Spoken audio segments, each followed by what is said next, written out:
Well, I'm recording this in the morning again. It seems like the last couple of days there's just been too much happening at night, or we've had too long a day to just sit down and record a video in the dark at the end of the day. So it's happening in the morning again, and this morning I'm actually on a little organic farm here, and I'm not sure exactly where I am, but I'm kind of near Florence at this point. And yeah, it was really quite cool to stay here because we were coming in quite late last night, as usual, and it was getting to around 7 o'clock, and the sun was getting down, and we had no idea where we were going to be sleeping because there was no campsites within like 100 kilometers of where we were. So it was looking like we might have to do some wild camping, and Louisa had found this organic farm on the map, and we rode past it, and we stopped. And she had quite a few times in Switzerland just walked up to people's doors and asked on farms if they had room for a couple of tents and if they were willing to let them stay rather. And so she knew that it would work, and so we came into this farm at about 7 o'clock last night and knocked on the door, and there was an older guy sitting at his computer, and straight away he was very friendly and welcoming. He said, "Oh, hello, how can I help you?" And we just asked him, do you have a place for 2 tents? We don't know where we're going to be sleeping. And he was like, "Oh, okay," and he was very surprised.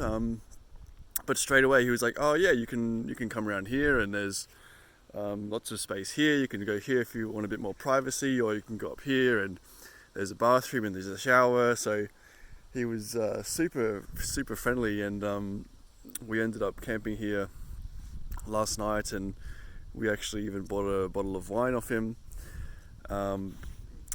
just to say thank you, but also because it looked like it would be a nice thing to do. So we had some wine here over the farm last night as we had dinner, which was just awesome, and really nice way to finish what was a pretty long and tiring day again. So yeah, thank you, Carlo, for giving us access to your farm. It's yeah, like I said in the previous video, it was something that I had wanted to do for a while, and really awesome that we got to do it last night. It was a really good experience, and hopefully I can do it again. If I wasn't with Louisa, I probably would have wild camped last night, so it was really cool to have her here, and I guess have some moral support to try this out for the first time, and it worked really well. But yeah, as for yesterday, it was another really hot and windy day.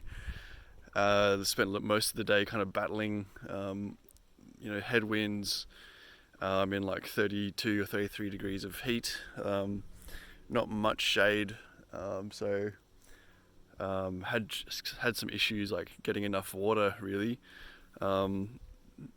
Not as in drinking enough, because there was like water fountains. We found a few of them throughout the day and were able to refill our bottles. But I think I just wasn't drinking enough, because I got a little bit of a headache towards the end of the day, just from sweating so much. I think the very start of the day, we pretty much went straight up quite a big hill, and there was a number of other serious looking road cyclists going up that hill as well. And I tried to race an older gentleman who passed us, who was on a nice road bike, and I thought, I'm a bit younger than him, I can probably beat him up the hill. But no, I didn't. he was too fast for me, and I think I ended up just cooking myself trying to keep up with him. So we got to the top of the hill, and a few of the road cyclists there gave us a thumbs up, or a bit of a cheer as we got to the top. because we were carrying all the bags, and they could see that we were under a bit more stress than them. And then it was a really nice descent into town, and we ended up in a town called Lucca, which was really quite beautiful, and lots of, again, like narrow alleys and cobbled streets, and all the buildings painted in different shades of like red and pink and yellow. Really just quite beautiful to cycle through. Lots of tourists, but I guess that's, you kind of come to expect that. But one cool thing that happened in Lucca is that I knew there was a Bialetti shop there, which sells the mocha pots, the mocha espresso pots, which Italy is kind of famous for. And I have been carrying one of these already, but the one I have was made in Australia, and I kind of wanted an authentic one as a bit of a souvenir for my travels. And so I asked my friend Rosella, who's from Sardinia, where's the best place to get one of these mocha pots, and she said you can get one wherever you want, but make sure it's Bialetti. So I found a Bialetti shop in Lucca and was able to get myself a new mocha pot, which I've tried for the first time this morning, and it works quite well. So that was a cool thing. That's another souvenir I've got for my travels, and now I just need to find somewhere or someone to give my old mocha pot to, because now I'm carrying 2 mocha pots, which is a bit excessive. And also in Lucca, Louisa was able to get a new pair of sunglasses, because she had actually lost her old pair at some point in the trip.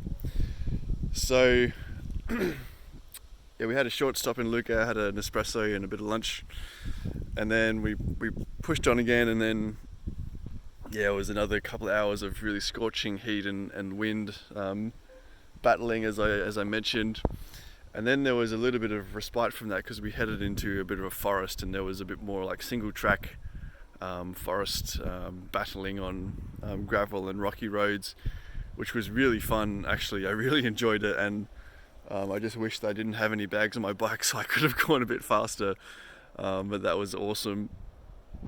And shortly after that, we came out of the forest again, and we were both really looking for some ice cream, and there was an ice cream shop, and we stopped there actually, but then he said, oh well, out of ice cream for today, it's finished, which was really sad.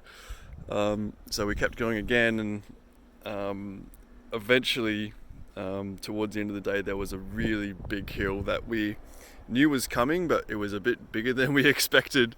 So we climbed to the top of that, and we were both pretty cooked by the time we got to the top. And there we were able to get some ice cream, which was just, amazing. The nicest way to celebrate getting to the top of that hill. And then yeah, shortly after that, we weren't really sure what we were going to be doing. We were doing some research on where we were going to be staying, and we couldn't find anything. So yeah, that's kind of how we ended up at this little camp, or this farm rather, which has been really cool. So it seems like Louisa is coming to Rome. She seems to have made her mind up without really making her mind up. So I guess we'll be cycling together for another few days. I think we're about 400 k's to Rome now, so with quite a bit of climbing. I think Louisa was saying it's about another 5,000 meters of climbing, which is quite a lot. So we were discussing last night over the wine that maybe it's a good time to try slow traveling a bit more and doing a few less kilometers. Louisa is kind of in the same mindset as I was at the start, of just trying to do as many kilometers as possible per day, and I'm trying to convince her that it's not possibly not the best way to do it. So we'll see how far we go today. I think it's going to be another hot one, but yeah, should be in Rome in, I guess, probably 5 days, I'm guessing, and then I can catch up with Jaspal and his family, which will be really awesome. So yep, that's it for today, and talk to you later.